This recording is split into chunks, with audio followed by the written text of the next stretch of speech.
BJP ಮತ್ತು ಕಾಂಗ್ರೆಸ್ ಎರಡೂ ಪಾರ್ಟಿಯಲ್ಲಿ ಕೂಡ ಅಧ್ಯಕ್ಷ ಬದಲಾಗಬೇಕು ಅಂತೇಳಿ ಭಾಳ ದೊಡ್ಡ ಮಟ್ಟದಲ್ಲಿ ಜೋರಾಗಿ ಧ್ವನಿ ಕೇಳಿ ಬರ್ತಾ ಇದೆ. ಒಂದು ಕಡೆ ಕಾಂಗ್ರೆಸ್ಸಲ್ಲಿ ಯಾಕೆ ಅಂತಂದರೆ ಅವಧಿ ಮುಗಿದಿದೆ KPCC ರಾಜ್ಯಾಧ್ಯಕ್ಷ DK ಶಿವಕುಮಾರ್ ಅವರದು. ಹಾಗಾಗಿ ಬೇರೆಯವರು ಅದಕ್ಕೆ ಸ್ಪರ್ಧೆಯಲ್ಲಿದ್ದಾರೆ. ಈ ಹಿಂದೆ ಯಾರೆಲ್ಲ DCM ಆಗಬೇಕು ಅಂತ ಸ್ಪರ್ಧೆ ಇದ್ದರು ಅವರೆಲ್ಲ.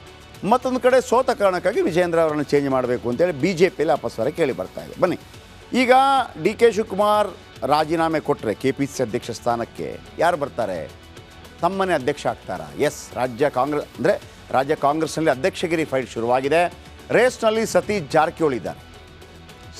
ಸತೀಶ್ ಜಾರಕಿಹೊಳಿ ಮತ್ತು ಎಂ ಬಿ ಪಾಟೀಲ್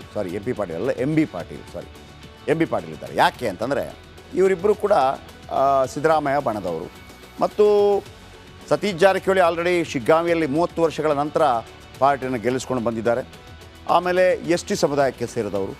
ಅಹಿಂದ ಓಟುಗಳು ಯಾವತ್ತೂ ಕೂಡ ಕಾಂಗ್ರೆಸ್ನ ಕೈ ಹಿಡಿದಿದೆ. ಈ 3 ಚುನಾವಣೆಯಲ್ಲೂ ಕೂಡ ನೀವು ನೋಡಿದ್ದೀರಿ. ಮತ್ತೊಂದು ಕಡೆ ಈ ಬಾರಿ ಲಿಂಗಾಯತರು ಹೆಚ್ಚಿನ ಸಂಖ್ಯೆಯಲ್ಲಿ ಕಾಂಗ್ರೆಸ್ಸನ್ನು ಬೆಂಬಲಿಸಿದ ಕಾರಣಕ್ಕಾಗಿ ಆ ಲಿಂಗಾಯತರ ಓಟನ್ನು ಅದೇ ರೀತಿ ಇಳ್ಕೊಳ್ಬೇಕು ಅನ್ನೋ ಕಾರಣಕ್ಕಾಗಿ MB ಪಾಟೀಲ್ ಕೂಡ ರೇಸಲ್ಲಿದ್ದಾರೆ. ಆದರೆ ಒಕ್ಕಲಿಗ ಸಮುದಾಯದ ಸುರೇಶ್ DK ಶಿವಕುಮಾರ್ ತಮ್ಮನ ಪ್ರತಿಷ್ಠಾಪನೆಗೆ DKಶಿ ತಯಾರಿ ಮಾಡ್ಕೋತಾ ಇದ್ದಾರೆ.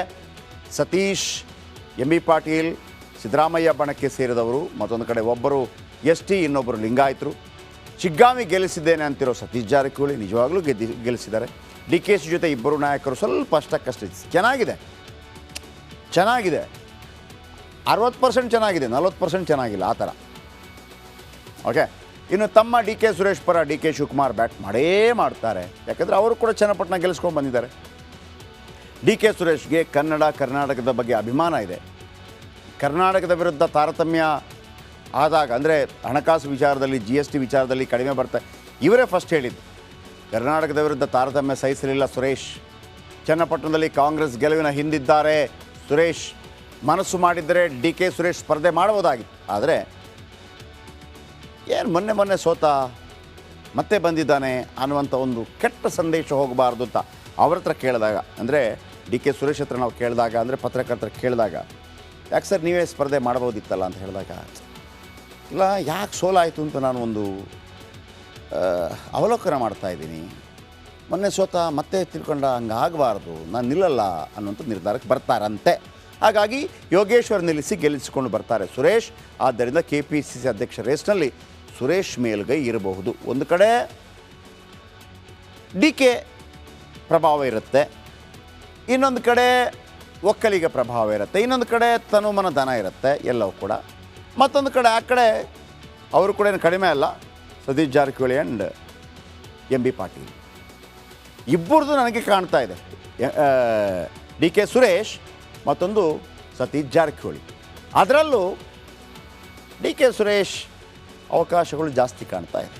ಬ್ರೇಕ್, ಮುಂದಿನ ಭಾಗದಲ್ಲಿ BJP ಮತ್ತು ಕಾಂಗ್ರೆಸ್ ಎರಡೂ ಪಾರ್ಟಿಯಲ್ಲಿ ಕೂಡ ಅಧ್ಯಕ್ಷ ಬದಲಾಗಬೇಕು ಅಂತೇಳಿ ಭಾಳ ದೊಡ್ಡ ಮಟ್ಟದಲ್ಲಿ ಜೋರಾಗಿ ಧ್ವನಿ ಕೇಳಿ ಬರ್ತಾ ಇದೆ. ಒಂದು ಕಡೆ ಕಾಂಗ್ರೆಸ್ಸಲ್ಲಿ ಯಾಕೆ ಅಂತಂದರೆ ಅವಧಿ ಮುಗಿದಿದೆ KPCC ರಾಜ್ಯಾಧ್ಯಕ್ಷ DK ಶಿವಕುಮಾರ್ ಅವರದು. ಹಾಗಾಗಿ ಬೇರೆಯವರು ಅದಕ್ಕೆ ಸ್ಪರ್ಧೆಯಲ್ಲಿದ್ದಾರೆ. ಈ ಹಿಂದೆ ಯಾರೆಲ್ಲ DCM ಆಗಬೇಕು ಅಂತ ಸ್ಪರ್ಧೆ ಇದ್ದರು ಅವರೆಲ್ಲ. ಮತ್ತೊಂದು ಕಡೆ ಸೋತ ಕಾರಣಕ್ಕಾಗಿ ವಿಜೇಂದ್ರ ಅವರನ್ನು ಚೇಂಜ್ ಮಾಡಬೇಕು ಅಂತೇಳಿ BJPಯಲ್ಲಿ ಅಪಸ್ವರ ಕೇಳಿ ಬರ್ತಾ ಇದೆ. ಬನ್ನಿ, ಈಗ DK ಶಿವಕುಮಾರ್ ರಾಜೀನಾಮೆ ಕೊಟ್ಟರೆ KPCC ಅಧ್ಯಕ್ಷ ಸ್ಥಾನಕ್ಕೆ ಯಾರು ಬರ್ತಾರೆ? ತಮ್ಮನೇ ಅಧ್ಯಕ್ಷ ಆಗ್ತಾರಾ? ಎಸ್, ರಾಜ್ಯ ಕಾಂಗ್ರೆಸ್ನಲ್ಲಿ ಅಧ್ಯಕ್ಷಗಿರಿ ಫೈಟ್ ಶುರುವಾಗಿದೆ. ರೇಸ್ನಲ್ಲಿ ಸತೀಶ್ ಜಾರಕಿಹೊಳಿ ಇದ್ದಾರೆ. ಸತೀಶ್ ಜಾರಕಿಹೊಳಿ ಮತ್ತು MB ಪಾಟೀಲ್ ಇದ್ದಾರೆ. ಯಾಕೆ ಅಂತಂದರೆ ಇವರಿಬ್ಬರು ಕೂಡ ಸಿದ್ದರಾಮಯ್ಯ ಬಣದವರು. ಮತ್ತು ಸತೀಶ್ ಜಾರಕಿಹೊಳಿ ಆಲ್ರೆಡಿ ಶಿಗ್ಗಾಂವಿಯಲ್ಲಿ 30 ವರ್ಷಗಳ ನಂತರ ಪಾರ್ಟಿಯನ್ನು ಗೆಲ್ಲಿಸ್ಕೊಂಡು ಬಂದಿದ್ದಾರೆ. ಆಮೇಲೆ ST ಸಮುದಾಯಕ್ಕೆ ಸೇರಿದವರು. ಅಹಿಂದ ಓಟುಗಳು ಯಾವತ್ತೂ ಕೂಡ ಕಾಂಗ್ರೆಸ್ನ ಕೈ ಹಿಡಿದಿದೆ. ಈ 3 ಚುನಾವಣೆಯಲ್ಲೂ ಕೂಡ ನೀವು ನೋಡಿದ್ದೀರಿ. ಮತ್ತೊಂದು ಕಡೆ ಈ ಬಾರಿ ಲಿಂಗಾಯತರು ಹೆಚ್ಚಿನ ಸಂಖ್ಯೆಯಲ್ಲಿ ಕಾಂಗ್ರೆಸ್ಸನ್ನು ಬೆಂಬಲಿಸಿದ ಕಾರಣಕ್ಕಾಗಿ ಆ ಲಿಂಗಾಯತರ ಓಟನ್ನು ಅದೇ ರೀತಿ ಇಳ್ಕೊಳ್ಬೇಕು ಅನ್ನೋ ಕಾರಣಕ್ಕಾಗಿ MB ಪಾಟೀಲ್ ಕೂಡ ರೇಸಲ್ಲಿದ್ದಾರೆ. ಆದರೆ ಒಕ್ಕಲಿಗ ಸಮುದಾಯದ ಸುರೇಶ್ DK ಶಿವಕುಮಾರ್ ತಮ್ಮನ ಪ್ರತಿಷ್ಠಾಪನೆಗೆ DKಶಿ ತಯಾರಿ ಮಾಡ್ಕೋತಾ ಇದ್ದಾರೆ. ಸತೀಶ್ MB ಪಾಟೀಲ್ ಸಿದ್ದರಾಮಯ್ಯ ಬಣಕ್ಕೆ ಸೇರಿದವರು. ಮತ್ತೊಂದು ಕಡೆ ಒಬ್ಬರು ST, ಇನ್ನೊಬ್ಬರು ಲಿಂಗಾಯತರು. ಶಿಗ್ಗಾಂವಿ ಗೆಲ್ಲಿಸಿದ್ದೇನೆ ಅಂತಿರೋ ಸತೀಶ್ ಜಾರಕಿಹೊಳಿ ನಿಜವಾಗ್ಲೂ ಗೆಲ್ಲಿಸಿದ್ದಾರೆ. DKಶಿ ಜೊತೆ ಇಬ್ಬರು ನಾಯಕರು ಸ್ವಲ್ಪ ಅಷ್ಟಕ್ಕಷ್ಟೇ ಚೆನ್ನಾಗಿದೆ. 60% ಚೆನ್ನಾಗಿದೆ, 40% ಚೆನ್ನಾಗಿಲ್ಲ, ಆ ಥರ. ಓಕೆ, ಇನ್ನು ತಮ್ಮ ಡಿ ಕೆ ಸುರೇಶ್ ಪರ ಡಿ ಕೆ ಶಿವಕುಮಾರ್ ಬ್ಯಾಟ್ ಮಾಡೇ ಮಾಡ್ತಾರೆ. ಯಾಕಂದರೆ ಅವರು ಕೂಡ ಚನ್ನಪಟ್ಟಣ ಗೆಲ್ಲಿಸ್ಕೊಂಡು ಬಂದಿದ್ದಾರೆ. ಡಿ ಕೆ ಸುರೇಶ್ಗೆ ಕರ್ನಾಟಕದ ಬಗ್ಗೆ ಅಭಿಮಾನ ಇದೆ. ಕರ್ನಾಟಕದ ವಿರುದ್ಧ ತಾರತಮ್ಯ ಆದಾಗ, ಅಂದರೆ ಹಣಕಾಸು ವಿಚಾರದಲ್ಲಿ, GST ವಿಚಾರದಲ್ಲಿ ಕಡಿಮೆ ಬರ್ತಾರೆ. ಇವರೇ ಫಸ್ಟ್ ಹೇಳಿದ್ದು, ಕರ್ನಾಟಕದ ವಿರುದ್ಧ ತಾರತಮ್ಯ ಸಹಿಸಲಿಲ್ಲ ಸುರೇಶ್. ಚನ್ನಪಟ್ಟಣದಲ್ಲಿ ಕಾಂಗ್ರೆಸ್ ಗೆಲುವಿನ ಹಿಂದಿದ್ದಾರೆ ಸುರೇಶ್. ಮನಸ್ಸು ಮಾಡಿದ್ದರೆ ಡಿ ಕೆ ಸುರೇಶ್ ಸ್ಪರ್ಧೆ ಮಾಡಬಹುದಾಗಿತ್ತು. ಆದರೆ ಏನು ಮೊನ್ನೆ ಸೋತ ಮತ್ತೆ ಬಂದಿದ್ದಾನೆ ಅನ್ನುವಂಥ ಒಂದು ಕೆಟ್ಟ ಸಂದೇಶ ಹೋಗಬಾರ್ದು ಅಂತ ಅವ್ರ ಹತ್ರ ಕೇಳಿದಾಗ, ಅಂದರೆ ಡಿ ಕೆ ಸುರೇಶ್ ಹತ್ರ ನಾವು ಕೇಳಿದಾಗ, ಅಂದರೆ ಪತ್ರಕರ್ತರ ಕೇಳಿದಾಗ, ಯಾಕೆ ಸರ್ ನೀವೇ ಸ್ಪರ್ಧೆ ಮಾಡ್ಬೋದಿತ್ತಲ್ಲ ಅಂತ ಹೇಳಿದಾಗ, ಇಲ್ಲ ಯಾಕೆ ಸೋಲಾಯಿತು ಅಂತ ನಾನು ಒಂದು ಅವಲೋಕನ ಮಾಡ್ತಾಯಿದ್ದೀನಿ. ಮೊನ್ನೆ ಸೋತ ಮತ್ತೆ ತಿಳ್ಕೊಂಡ, ಹಂಗಾಗಬಾರ್ದು, ನಾನು ನಿಲ್ಲಲ್ಲ ಅನ್ನುವಂಥ ನಿರ್ಧಾರಕ್ಕೆ ಬರ್ತಾರಂತೆ. ಹಾಗಾಗಿ ಯೋಗೇಶ್ವರ್ ನಿಲ್ಲಿಸಿ ಗೆಲ್ಲಿಸಿಕೊಂಡು ಬರ್ತಾರೆ ಸುರೇಶ್. ಆದ್ದರಿಂದ KPCC ಅಧ್ಯಕ್ಷ ರೇಸ್ನಲ್ಲಿ ಸುರೇಶ್ ಮೇಲುಗೈ ಇರಬಹುದು. ಒಂದು ಕಡೆ ಡಿ ಕೆ ಪ್ರಭಾವ ಇರುತ್ತೆ, ಇನ್ನೊಂದು ಕಡೆ ಒಕ್ಕಲಿಗ ಪ್ರಭಾವ ಇರುತ್ತೆ, ಇನ್ನೊಂದು ಕಡೆ ತನುಮನ ದನ ಇರುತ್ತೆ, ಎಲ್ಲವೂ ಕೂಡ. ಮತ್ತೊಂದು ಕಡೆ ಆ ಕಡೆ ಅವರು ಕೂಡ ಏನು ಕಡಿಮೆ ಅಲ್ಲ, ಸತೀಶ್ ಜಾರಕಿಹೊಳಿ ಆ್ಯಂಡ್ MB ಪಾಟೀಲ್ ಇಬ್ಬರದು ನನಗೆ ಕಾಣ್ತಾ ಇದೆ. ಡಿ ಕೆ ಸುರೇಶ್ ಮತ್ತೊಂದು ಸತೀಶ್ ಜಾರಕಿಹೊಳಿ. ಅದರಲ್ಲೂ ಡಿ ಕೆ ಸುರೇಶ್ ಅವಕಾಶಗಳು ಜಾಸ್ತಿ ಕಾಣ್ತಾ ಇದೆ.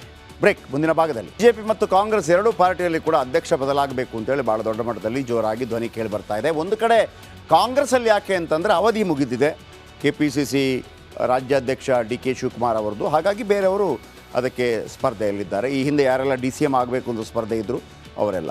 ಮತ್ತೊಂದು ಕಡೆ ಸೋತ ಕಾರಣಕ್ಕಾಗಿ ವಿಜೇಂದ್ರ ಅವರನ್ನು ಚೇಂಜ್ ಮಾಡಬೇಕು ಅಂತೇಳಿ BJPಯಲ್ಲಿ ಅಪಸ್ವರ ಕೇಳಿ ಬರ್ತಾ ಇದೆ. ಬನ್ನಿ, ಈಗ ಡಿ ಕೆ ಶಿವಕುಮಾರ್ ರಾಜೀನಾಮೆ ಕೊಟ್ಟರೆ KPCC ಅಧ್ಯಕ್ಷ ಸ್ಥಾನಕ್ಕೆ ಯಾರು ಬರ್ತಾರೆ? ತಮ್ಮನೇ ಅಧ್ಯಕ್ಷ ಆಗ್ತಾರಾ? ಎಸ್, ರಾಜ್ಯ ಕಾಂಗ್ರೆಸ್ನಲ್ಲಿ ಅಧ್ಯಕ್ಷಗಿರಿ ಫೈಟ್ ಶುರುವಾಗಿದೆ. ರೇಸ್ನಲ್ಲಿ ಸತೀಶ್ ಜಾರಕಿಹೊಳಿ ಇದ್ದಾರೆ. ಸತೀಶ್ ಜಾರಕಿಹೊಳಿ ಮತ್ತು MB ಪಾಟೀಲ್ ಇದ್ದಾರೆ. ಯಾಕೆ ಅಂತಂದರೆ ಇವರಿಬ್ಬರು ಕೂಡ ಸಿದ್ದರಾಮಯ್ಯ ಬಣದವರು. ಮತ್ತು ಸತೀಶ್ ಜಾರಕಿಹೊಳಿ ಆಲ್ರೆಡಿ ಶಿಗ್ಗಾಂವಿಯಲ್ಲಿ 30 ವರ್ಷಗಳ ನಂತರ ಪಾರ್ಟಿಯನ್ನು ಗೆಲ್ಲಿಸ್ಕೊಂಡು ಬಂದಿದ್ದಾರೆ. ಆಮೇಲೆ ST ಸಮುದಾಯಕ್ಕೆ ಸೇರಿದವರು. ಅಹಿಂದ ಓಟುಗಳು ಯಾವತ್ತೂ ಕೂಡ ಕಾಂಗ್ರೆಸ್ನ ಕೈ ಹಿಡಿದಿದೆ. ಈ 3 ಚುನಾವಣೆಯಲ್ಲಿ ಕೂಡ ನೀವು ನೋಡಿದ್ದೀರಿ. ಮತ್ತೊಂದು ಕಡೆ ಈ ಬಾರಿ ಲಿಂಗಾಯತರು ಹೆಚ್ಚಿನ ಸಂಖ್ಯೆಯಲ್ಲಿ ಕಾಂಗ್ರೆಸ್ಸನ್ನು ಬೆಂಬಲಿಸಿದ ಕಾರಣಕ್ಕಾಗಿ ಆ ಲಿಂಗಾಯತರ ಓಟನ್ನು ಅದೇ ರೀತಿ ಇಳ್ಕೊಳ್ಬೇಕು ಅನ್ನೋ ಕಾರಣಕ್ಕಾಗಿ MB ಪಾಟೀಲ್ ಕೂಡ ರೇಸಲ್ಲಿದ್ದಾರೆ. ಆದರೆ ಒಕ್ಕಲಿಗ ಸಮುದಾಯದ ಸುರೇಶ್, ಡಿ ಕೆ ಶಿವಕುಮಾರ್ ತಮ್ಮನ ಪ್ರತಿಷ್ಠಾಪನೆಗೆ DKC ತಯಾರಿ ಮಾಡ್ಕೋತಾ ಇದ್ದಾರೆ. ಸತೀಶ್, MB ಪಾಟೀಲ್ ಸಿದ್ದರಾಮಯ್ಯ ಬಣಕ್ಕೆ ಸೇರಿದವರು. ಮತ್ತೊಂದು ಕಡೆ ಒಬ್ಬರು ST, ಇನ್ನೊಬ್ಬರು ಲಿಂಗಾಯತರು. ಶಿಗ್ಗಾಂವಿ ಗೆಲ್ಲಿಸಿದ್ದೇನೆ ಅಂತಿರೋ ಸತೀಶ್ ಜಾರಕಿಹೊಳಿ ನಿಜವಾಗ್ಲೂ ಗೆಲ್ಲಿಸಿದ್ದಾರೆ. DKC ಜೊತೆ ಇಬ್ಬರು ನಾಯಕರು ಸ್ವಲ್ಪ ಅಷ್ಟಕ್ಕಷ್ಟೇ ಚೆನ್ನಾಗಿದೆ. 60% ಚೆನ್ನಾಗಿದೆ, 40% ಚೆನ್ನಾಗಿಲ್ಲ, ಆ ಥರ. ಓಕೆ. ಇನ್ನು ತಮ್ಮ ಡಿ ಕೆ ಸುರೇಶ್ ಪರ ಡಿ ಕೆ ಶಿವಕುಮಾರ್ ಬ್ಯಾಟ್ ಮಾಡೇ ಮಾಡ್ತಾರೆ. ಯಾಕಂದರೆ ಅವರು ಕೂಡ ಚನ್ನಪಟ್ಟಣ ಗೆಲ್ಲಿಸ್ಕೊಂಡು ಬಂದಿದ್ದಾರೆ. ಡಿ ಕೆ ಸುರೇಶ್ಗೆ ಕರ್ನಾಟಕದ ಬಗ್ಗೆ ಅಭಿಮಾನ ಇದೆ. ಕರ್ನಾಟಕದ ವಿರುದ್ಧ ತಾರತಮ್ಯ ಆದಾಗ, ಅಂದರೆ ಹಣಕಾಸು ವಿಚಾರದಲ್ಲಿ, GST ವಿಚಾರದಲ್ಲಿ ಕಡಿಮೆ ಬರ್ತಾರೆ. ಇವರೇ ಫಸ್ಟ್ ಹೇಳಿದ್ದು, ಕರ್ನಾಟಕದ ವಿರುದ್ಧ ತಾರತಮ್ಯ ಸಹಿಸಲಿಲ್ಲ ಸುರೇಶ್. ಚನ್ನಪಟ್ಟಣದಲ್ಲಿ ಕಾಂಗ್ರೆಸ್ ಗೆಲುವಿನ ಹಿಂದಿದ್ದಾರೆ ಸುರೇಶ್. ಮನಸ್ಸು ಮಾಡಿದ್ದರೆ ಡಿ ಕೆ ಸುರೇಶ್ ಸ್ಪರ್ಧೆ ಮಾಡಬಹುದಾಗಿತ್ತು. ಆದರೆ ಏನು ಮೊನ್ನೆ ಸೋತ ಮತ್ತೆ ಬಂದಿದ್ದಾನೆ ಅನ್ನುವಂಥ ಒಂದು ಕೆಟ್ಟ ಸಂದೇಶ ಹೋಗಬಾರ್ದು ಅಂತ ಅವ್ರ ಹತ್ರ ಕೇಳಿದಾಗ, ಅಂದರೆ ಡಿ ಕೆ ಸುರೇಶ್ ಹತ್ರ ನಾವು ಕೇಳಿದಾಗ, ಅಂದರೆ ಪತ್ರಕರ್ತರ ಕೇಳಿದಾಗ, ಯಾಕೆ ಸರ್ ನೀವೇ ಸ್ಪರ್ಧೆ ಮಾಡ್ಬೋದಿತ್ತಲ್ಲ ಅಂತ ಹೇಳಿದಾಗ, ಇಲ್ಲ ಯಾಕೆ ಸೋಲಾಯಿತು ಅಂತ ನಾನು ಒಂದು ಅವಲೋಕನ ಮಾಡ್ತಾಯಿದ್ದೀನಿ. ಮೊನ್ನೆ ಸೋತ ಮತ್ತೆ ತಿಳ್ಕೊಂಡ, ಹಂಗಾಗಬಾರ್ದು, ನಾನು ನಿಲ್ಲಲ್ಲ ಅನ್ನುವಂಥ ನಿರ್ಧಾರಕ್ಕೆ ಬರ್ತಾರಂತೆ.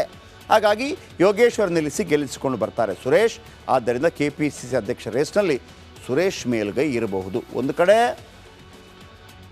ಡಿ ಕೆ ಪ್ರಭಾವ ಇರುತ್ತೆ, ಇನ್ನೊಂದು ಕಡೆ ಒಕ್ಕಲಿಗ ಪ್ರಭಾವ ಇರುತ್ತೆ, ಇನ್ನೊಂದು ಕಡೆ ತನುಮನ ದನ ಇರುತ್ತೆ, ಎಲ್ಲವೂ ಕೂಡ. ಮತ್ತೊಂದು ಕಡೆ ಆ ಕಡೆ ಅವರು ಕೂಡ ಏನು ಕಡಿಮೆ ಅಲ್ಲ, ಸತೀಶ್ ಜಾರಕಿಹೊಳಿ ಆ್ಯಂಡ್ MB ಪಾಟೀಲ್ ಇಬ್ಬರದು ನನಗೆ ಕಾಣ್ತಾ ಇದೆ. ಡಿ ಕೆ ಸುರೇಶ್ ಮತ್ತೊಂದು ಸತೀಶ್ ಜಾರಕಿಹೊಳಿ. ಅದರಲ್ಲೂ ಡಿ ಕೆ ಸುರೇಶ್ ಅವಕಾಶಗಳು ಜಾಸ್ತಿ ಕಾಣ್ತಾ ಇದೆ. ಬ್ರೇಕ್. ಮುಂದಿನ ಭಾಗದಲ್ಲಿ